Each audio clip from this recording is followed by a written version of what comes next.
Welcome to episode number 9 on the My Story Podcast.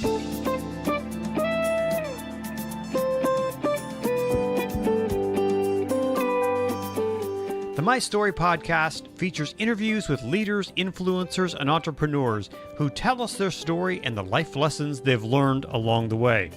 Hi, my name's Conrad Weaver, and I'm the host for your show. I'm a filmmaker, entrepreneur, a storyteller, and I love sailing. Take me out on the water. I'd really appreciate it.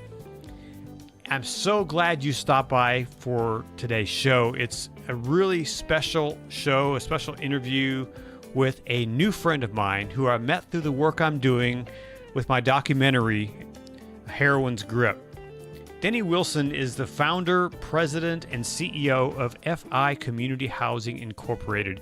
He's an author, a speaker, a humanitarian, philanthropist, and an amazing person. He founded FI Community Housing in 1995, and today it's Ohio's largest peer-operated recovery community. We're going to hear Denny's amazing story and the journey he took from addiction to the work he is doing today in saving the lives of people caught up in addiction's web. His story is inspiring and dramatic, and I think you'll get a better understanding of the challenging aspects of addiction and recovery after listening to this interview. But first, a word from our sponsor for today's episode. Furnace Hills Coffee Company roasts amazing coffee. They have a great story too. I'll have to tell you, once you drink a cup of coffee from Furnace Hills, I promise you'll never want coffee from the big name brands again. Why? Their beans are sourced directly from great farmers, and it's roasted fresh. You order it today, and you'll get coffee beans that have been roasted this week, maybe even the same day that it's shipped to your door. The other cool thing about Furnace Hills Coffee Company that I love is their mission is to employ people with developmental disabilities. Their chief roaster is Erin. She has Down syndrome and even has a coffee blend named after her. And just for the My Story Podcast listeners, when you order from furnacehillscoffee.com, use the coupon code MyStory, all one word, and get 25% off your order. Check it out. It's special coffee roasted by special people. furnacehillscoffee.com. And now, here's my interview with Denny Wilson.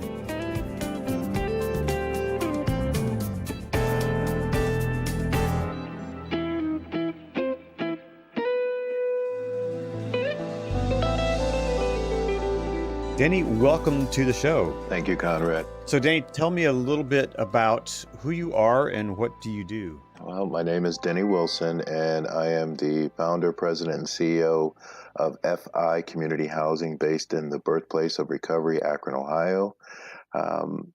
We're entering into our 25th year of services, providing best known for recovery housing, recovery community centers, and providing a full range of services from spiritual to emotional to existential needs for those that are in recovery.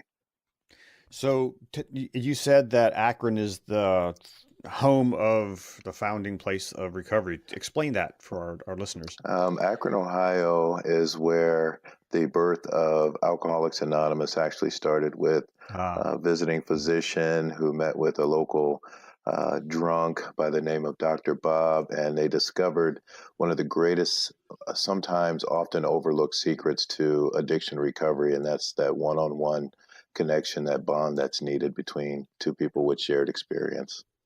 So AA pretty much started there. Yes. Wow.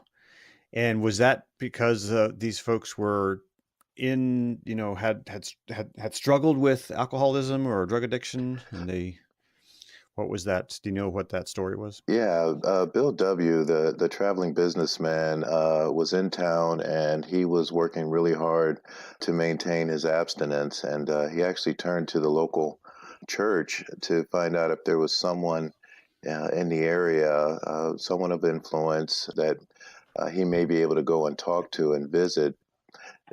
I believe in divine intervention all the way around. God has been in the middle of addiction recovery forever, but he turned to the church. The church led him to St. Thomas Hospital and Sister Ignatia, who introduced him to Dr. Bob. And what year was this anyway? It was 1935, Hmm. and I think that the fire that was lit was when they actually seen positive results from someone who they had personally witnessed with a chronic condition, alcoholism, actually start to make improvements. Hmm. So, so tell me a little bit about your story. Where were you born, and how did you get where you are today? I was born and raised in Akron, Ohio. It's my hometown. To a blended family. My father had a history of working full time to mask his exploitation of women, my mother being one of them, into a family where I'm biracial, and she had two older children from a previous marriage that were Caucasian. And I grew up in one of those households in the 70s where record parties were very popular back in the day, where you had a lot of the well known comedians like Richard Pryor, Red Fox, Dolomite, and they would always have these parties. And Hmm. as a young child, being curious, I always wanted to be a part of those parties. So I would wait till my older siblings and my younger sibling would go to bed, and I would come downstairs and I would be the life of the party. Well, at some point, Hmm. those that were in attendance, my aunts and uncles, I used to call them, decided that they would utilize me, outside of entertainment by showing me how to mix drinks, roll marijuana, cigarettes, or joints. And I would actually take those while they were listening to these very vulgar Hmm. records and these comedians from one side of the room to the other side of the room. And at the age of 6, I decided to sample or taste what, everybody seemed to be enjoying, and that was both marijuana and the alcohol. Wow, 6 years old. Yes. Wow. So, did you continue using then? Did that grow? That was the norm at our house, and it wasn't just the weekends. I mean, it was throughout the weekdays, and I can remember just always being in the middle of all of that, and looking at the different faces and the people, and watching how they would behave and react well into the early hours or the late hours of the new day, the new mornings. And oftentimes I would wake up in my bed, and I don't want to go too deep into my story because I just got Sure. got a book out that kind of goes into detail. But a lot of racism in my own home, being in a blended family, the drugs, the sex, all of those things that no person should be exposed to, especially a child. Hmm. And that kind of blossomed into the lifestyle, joining of gangs, because there was some affiliation with where my father would receive his drugs from. And by the time I was 19 years old, I knew what it was like to have to buy diapers for a child I had fathered. I knew what the inside of an adult correctional facility had looked like. Spent a lot of times there in probation, just in and out of the hospital, fights, stabbings, gunshots, the whole 9 yards. Hmm.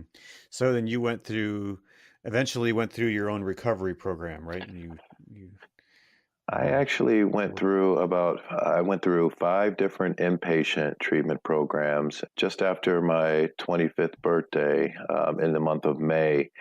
I had managed to get a job and was working full time and was saving some money. I was living with my mom. I'd burned all my bridges with my wife, and we had 4 kids at the time, in her home in public housing. And I got off work after working third shift one morning, and there was a neighborhood bar that would open up, and they would cash your checks there. So I went in to the bar, cashed my check, and this was May 14th, 1995, at 25 years old. I went in, cashed my check, decided to have a drink, and next thing I know, it was Sunday morning, about 10 a.m., knocking on the door, or banging on the door of my mother's house in public housing, begging her to open up the door. Dirty, hungover, still a little bit of hungover from the alcohol, high from the dope, and she refused to open the door. hmm. Now, she did not want to lose her housing that she had worked really hard to get.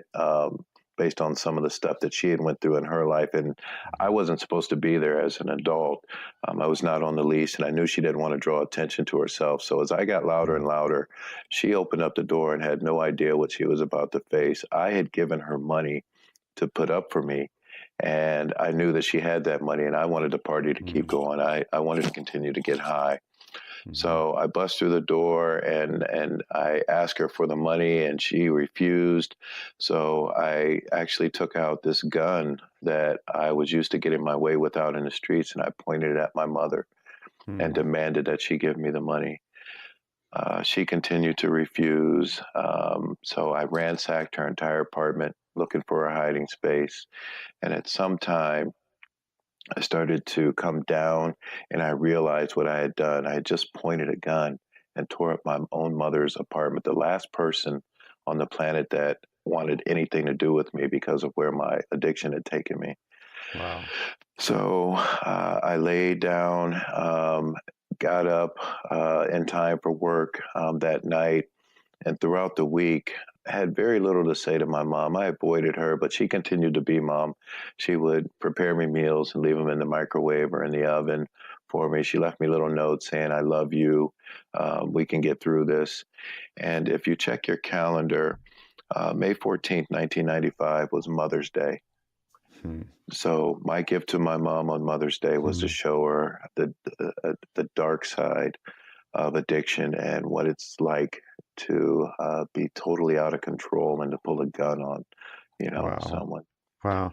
So how did your life transform to who you are today? When, as I said, I went to work for that week, that Friday morning, because when I got off work, all throughout the week, riddled with guilt and shame and remorse for what I had done, and her still being mom and willing to love on me, I got off work, got my check, went to the bar, and you can guess what happened. I wanted to kill some of that pain that I was feeling throughout the week. So I had a couple drinks there, and then it was off to the races again. The following Sunday morning, May 20th, I found myself again at her door, begging and pleading, crying in tears, Mom, let me in. I'm sorry. I'm sick. I need help. Don't do this to me. But all in the back of my mind, I still had that same agenda because I did not accomplish what I wanted to last week. So she again reluctantly opened the door. I pushed my way in, this time knocking her to the floor and standing over her, yelling and demanding that she give me my money this time. Again, I pulled out the gun, and to this day, I don't know what rings more in my head, that I can still hear the sound of that cold, hard piece of steel as it met with the left side of her head, just above her eye, or the gunshot as I squeezed the trigger as the two met. While she laid there begging and pleading and praying for God to come and save me, not her, I again started going through her apartment and tearing up and looking for a hiding spot. And once again, I started coming down and realizing that I had just pistol whipped my own mother. Wow. I sat on the corner of my bed and I stuck that still warm gun barrel in my mouth and I squeezed the trigger. Naturally, I'm still here. But the miraculous part is just at that very moment as the hammer was dropping, God sent an angel into my room, and the most unlikeliest of angels. And it was my older sister, who was Caucasian, who always looked at me as a burden and had nothing to say to me in years. And the one that I could overhear, because she was just a year older than me, telling racial jokes to her friends in the hallway at school and everything. But she reached out and grabbed the gun just as the hammer was falling. And to this day, she has a slight handicap in her right hand. And she said, Pooh, don't. That was my nickname, Pooh. We can get you help.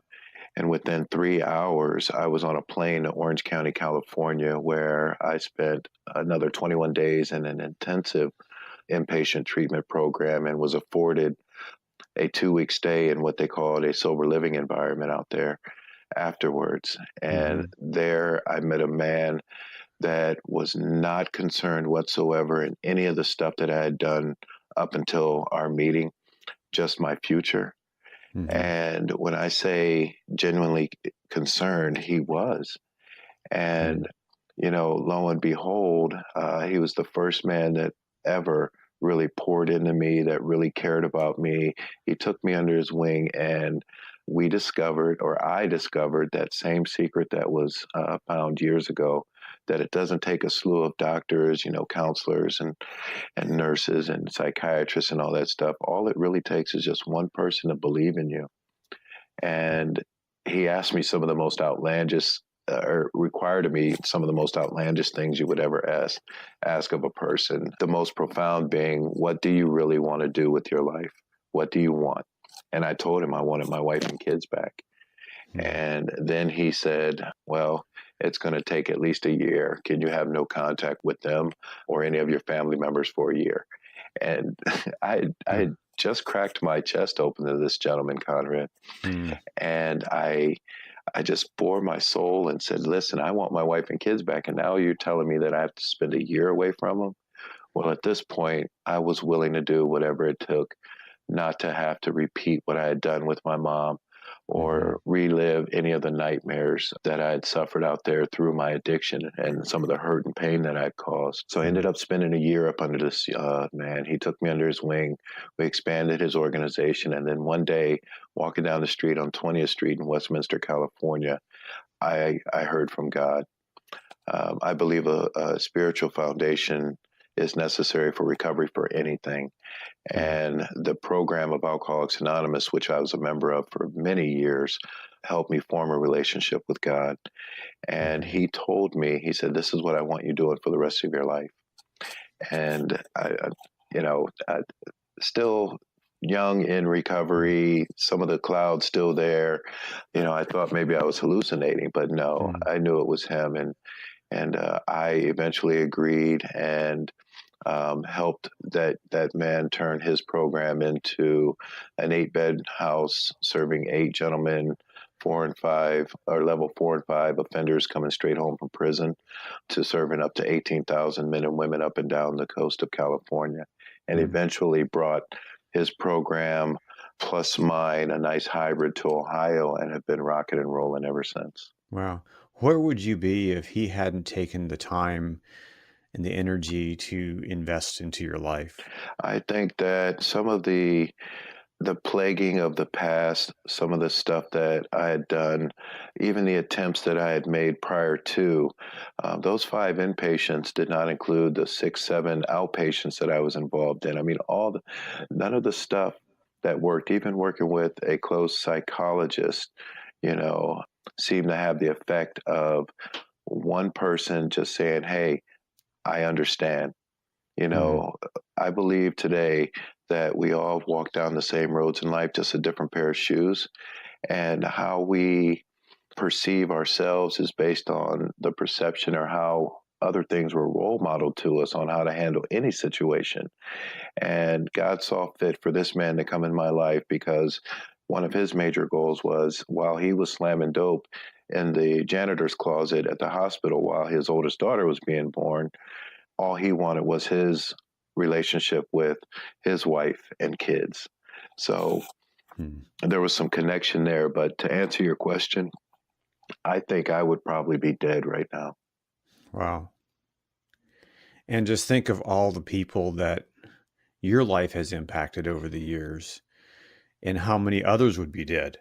I think I really attribute that to this man, Warren J. Boyd, who God sent in my life, who had enough insight and enough courage to not only work his own program of recovery, but to take on the responsibility of helping others. And that was instilled in me not only through the program of Alcoholics Anonymous, but directly from him.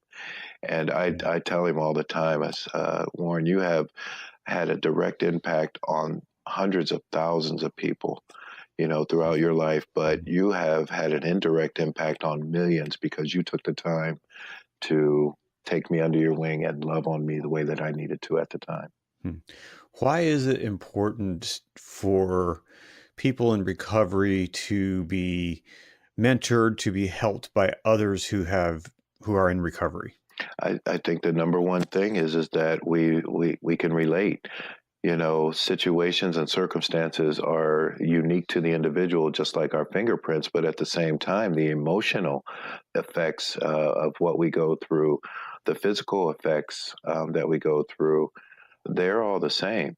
And that forms that common bond to where we're able to get down in a hole and just be with someone if that's where they're at, or reach down, pull them up, and continue to walk beside them.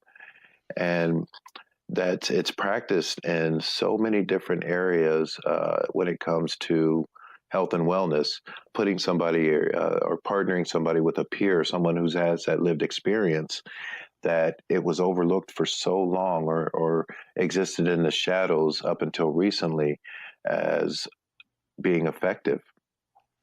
Hmm. And on the other hand, why is it important for someone in recovery to reach back and help the next person? From my experience, it is the closest thing to a guarantee that we will never pick up ever again. When you are actively involved in those that are still, for lack of a better term, sick and suffering or struggling in some area, it takes you so far out of the equation as far as what may be going on in your life, provides that social connectivity that we all need as human beings, and also the results can be, I mean, it's a symbiotic relationship when it comes to peer support and one addict or one person in recovery helping another person in recovery. Hmm. So you're around people in recovery pretty much every day. Yeah, and it's funny you should ask because, quite honestly, for years I really struggled with that, Hmm. on whether it was fear driven or if it was really me hearing from God. I go back and forth with that sometimes Hmm. because I know firsthand that my recovery, my almost 24 years now of being completely and totally abstinent, is greatly attributed to being in the face of those and holding the hands and loving on those that are still actively using, and as far as being into the maintenance stage of recovery. Hmm. So again, it's vital to my program. And there were times when I wouldn't go to bed. I would call people and say, "Hey, what are you struggling with today at Hmm. night?" Just to make sure that I was doing my part. Yeah.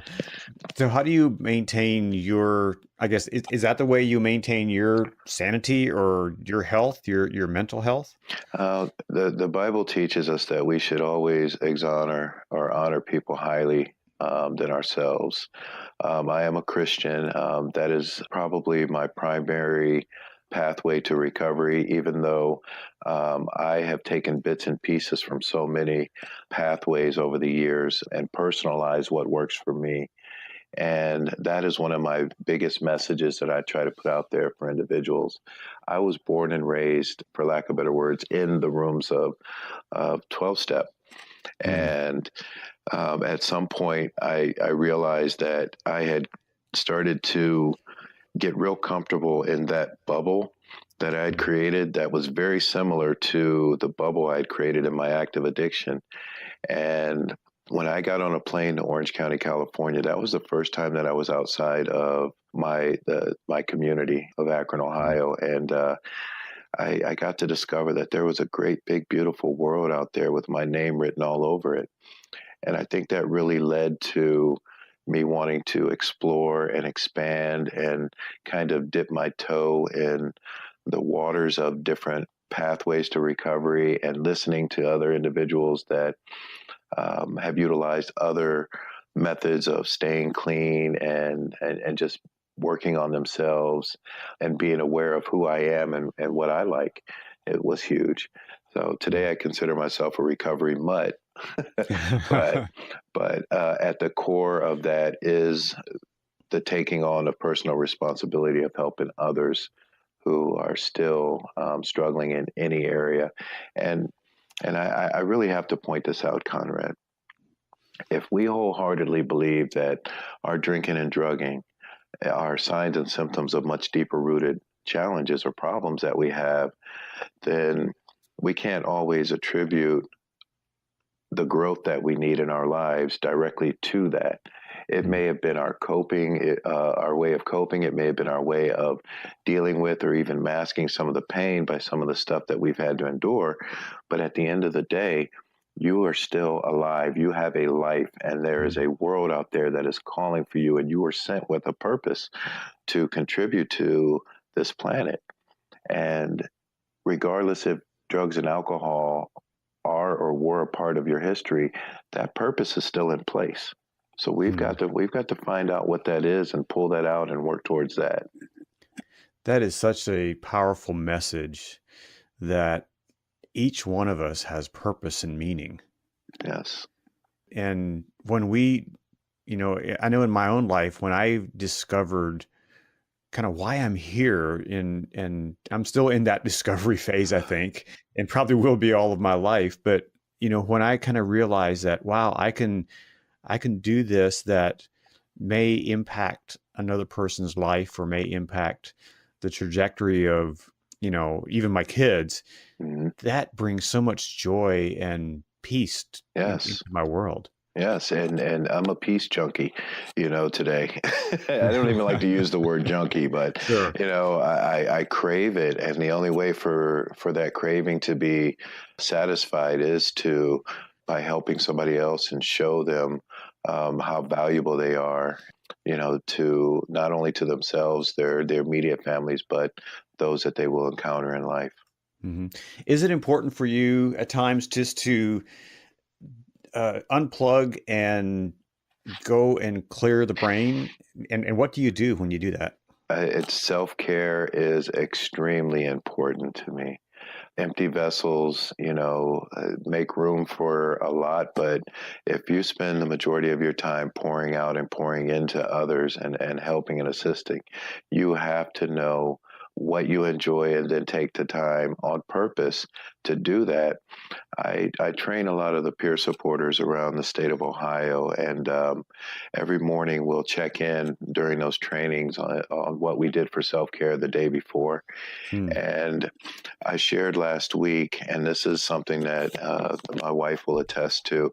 I take the time to not only schedule activities that I enjoy, like kayaking and fishing and camping and walks and spending time with the kids and grandbabies, but I I, I have I schedule time to just cry, you know, Wow. and last week it came up unexpectedly because I get tremendously busy at times, and when it was my turn or that next day, when I opened up my planner and it said nothing simply but just cry, that's something Mhm. that I do on a regular basis on purpose. Wow. Outside of the therapeutic side of that, there's such a release and a relief in it when you can go out and help the world and such see and hear such horrific stories of pain and suffering, provide hope. But for me, you still carry that stuff. And I don't consider myself so unique that the others that are working in the industry in the field don't don't experience that also. Mhm. So self awareness and time to take care of you is huge on my list.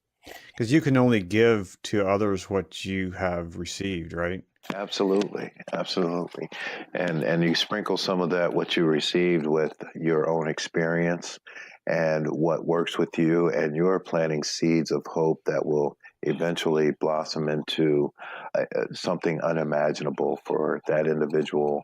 And if you're blessed to be a witness to them coming out, I mean, it's even more. That's the payday right there. Mhm. So, kinda in the big picture, I think we kinda talked about this in a maybe a longer way, but what makes your heart sing? What makes my heart sing is when you see that light bulb come on. When you see individuals, moms and dads and kids being returned to their loved ones, husbands and wives coming back together, when you get unexpected emails and text messages that, hey, I just graduated, I did what we talked about. The message that when you realize that people are now focused on their potential and not the problems, that just brings me the greatest amount of joy. When somebody who has been irresponsible for years in so many different areas, says, "Hey, I just got a job. I wouldn't have been able to do it if you hadn't encouraged me." Things along that lines. And then, what really makes my heart sing, Conrad, is because I've been doing this for so long, that there are some up and coming leaders that have taken on the spirit of responsibility. And my ultimate dream before I leave this planet is to not only connect with them and pour into them and guide them and get some guidance and learn from them also, but to watch them take this to another level, recovery to another level. Mm. If I don't like to use the word regret, but I wish, looking back now at where this all started for me and the things that we've been able to accomplish through the ministry and through some of my work with the state and with the country, kept a chronological order of everything, every milestone that has happened. Um, just so that we can show this up and coming generation that is on fire for recovery. 10 years ago, you could name 5 advocates, in the state of Ohio. Mm. Now the state is riddled with them. You could name a handful of individuals that were down in the trenches, outside of the basements of churches and everything, spreading the word, unashamed, unafraid of their past or the fact that they carried or identified themselves at one time as addict or alcoholic.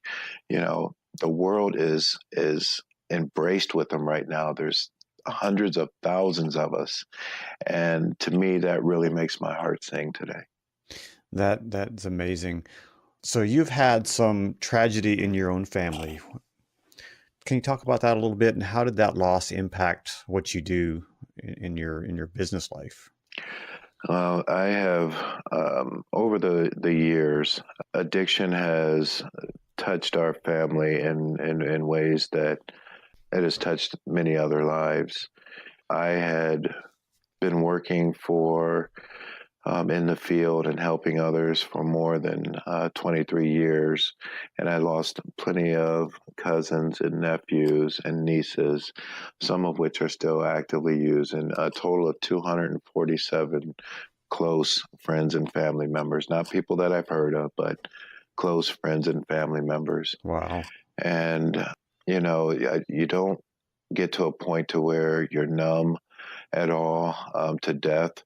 It just becomes a natural part of what we all have to accept as being the ultimate outcome in each and every one of our lives. But when you are considered an addiction recovery expert and you have reshaped service delivery and your name appears and your words on over 200 pieces of legislation, and you have seen so many people come in and out your doors, and your numbers based on what they consider personal success are through the roof. Losing a son is probably one of those things that I don't think anybody will ever truly be able to move beyond at this point in my life. Mm-hmm. At the depths of, oh my God, how could this happen? How could I be so blind? And then to have your family basically tell you that you were so preoccupied with saving everybody else's life that you missed what was going on in your own son's life. Mm-hmm. It's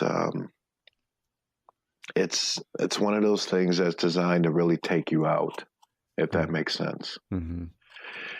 And I thank God for the support group that my family, my wife and I have in place. I thank God for those that stepped up and stepped in. And I don't share this with a lot of people. I mean, to many, it's still, they don't know. Mm. And that's not behind, ego or anything like that. It's not behind guilt or shame. my purpose, my mission was made clear many years ago. Mm-hmm. And if it was to include reaching or joining in with, the thousands, if not millions of other parents that have suffered along the same lines, joining those ranks, I don't think it was designed to throw me off of my primary purpose. Mm-hmm.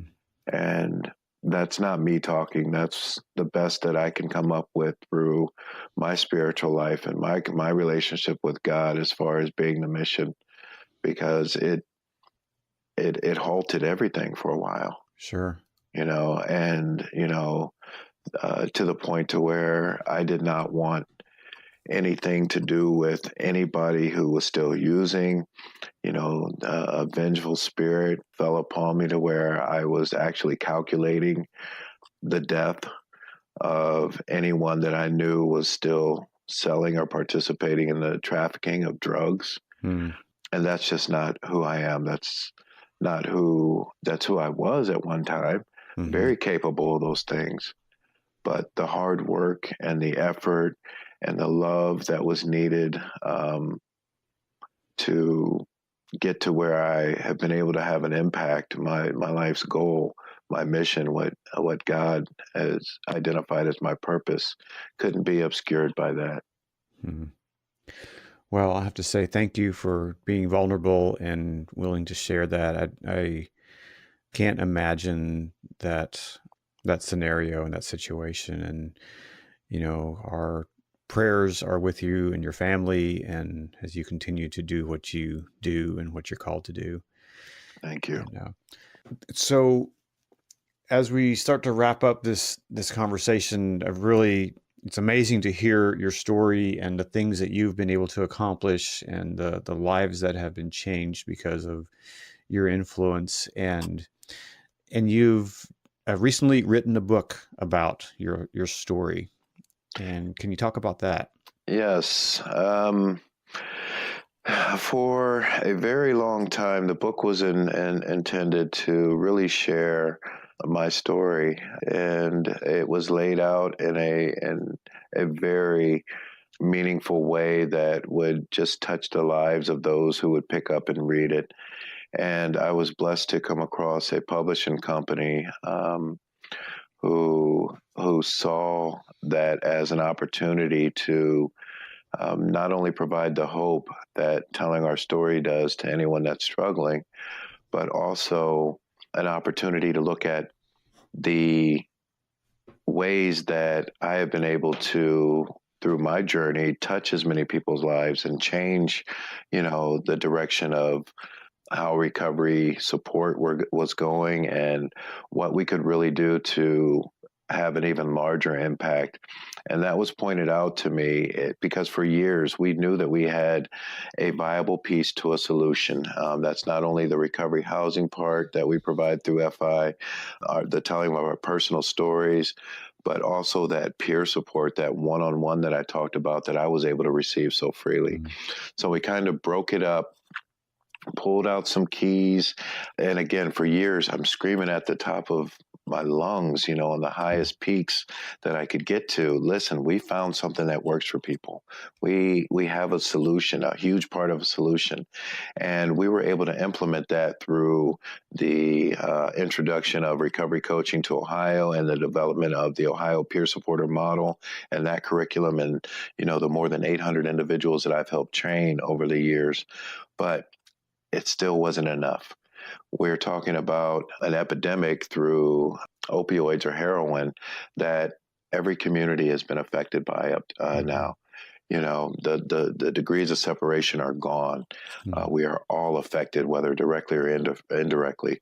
So my publisher, my editing partner, my book mentor, he said, what is the number one thing that you encounter when it comes to people who have suffered the loss of life or the devastation behind addiction? And I said they're mad at God. Mm-hmm. as a Christian, I always try to include him and not impose, but let people know that, based on what I believe, there is a solution and he's a huge part of it, if not the answer ultimately. And they would make statements like F God, Mm-hmm. and then go on this rant about all the letdowns or disappointments that they have suffered according to him and their understanding of him. So I said, well, my mentor said, well, what if we change that? Because we know it's not God, we know it's not the person, we know it's not other people. What if it's the disease itself? Mm. And we came up with the title F Addiction. And he said, no, we need to capture what is out there right now that has taken so many lives of our loved ones. And I said, what, heroin?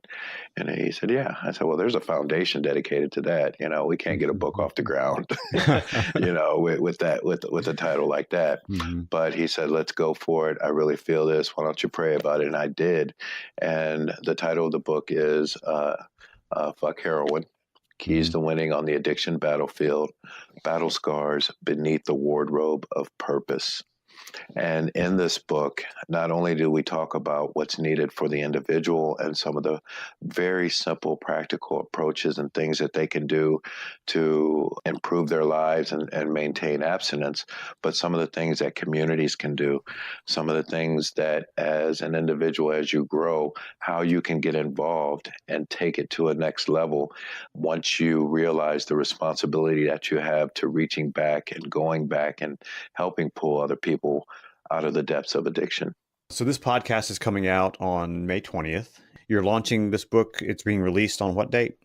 We are having a launch party on May 18th in Youngstown, Ohio, at one of America's largest treatment centers for addiction, right, based right here in Mm-hmm. Ohio. Mm-hmm. And on May 21st in Akron, Ohio, we're going to have another soft launch, so a softer launch, let me put it that way, Mm-hmm. to where we're kind of covering the celebratory or celebration aspects needed with this milestone in my personal life. Mm-hmm. We're going to recognize some of the warriors that are out there that are fighting each and every day. At the party, there's going to be a dance. I've got some celebrities coming in. I mean, it's just going to be a great time. Mm-hmm. And on May 21st, I'm going to invite some very intimate friends that are of influence out in the community, some of the politicians, some of the folks from all over the country that have supported me to, again, a more intimate, softer launch, and also celebrate 24 years of recovery on that day.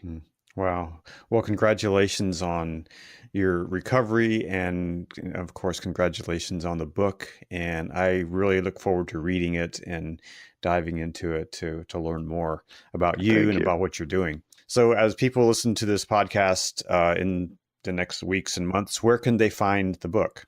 They can go directly to www.fuckheroinbook.com.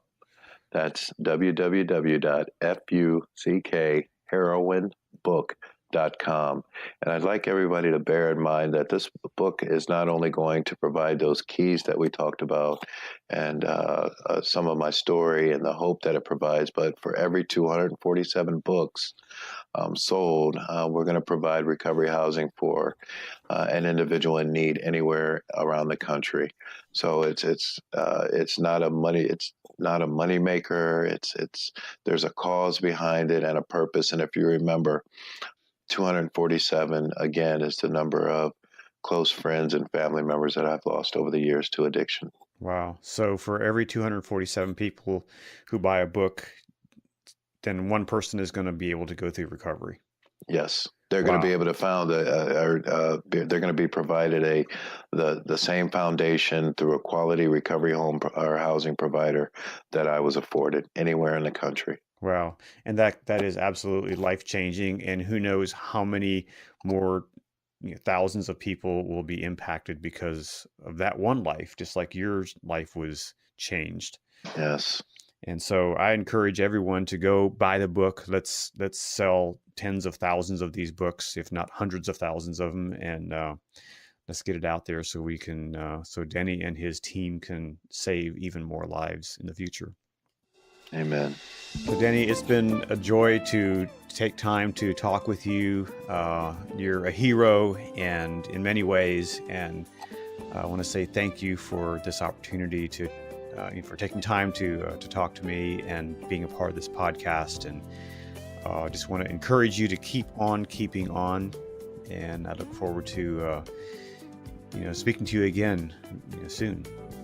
Thank you, Conrad. It's been an honor to be on the show with you. Denny, thanks so much for spending time with me on today's program.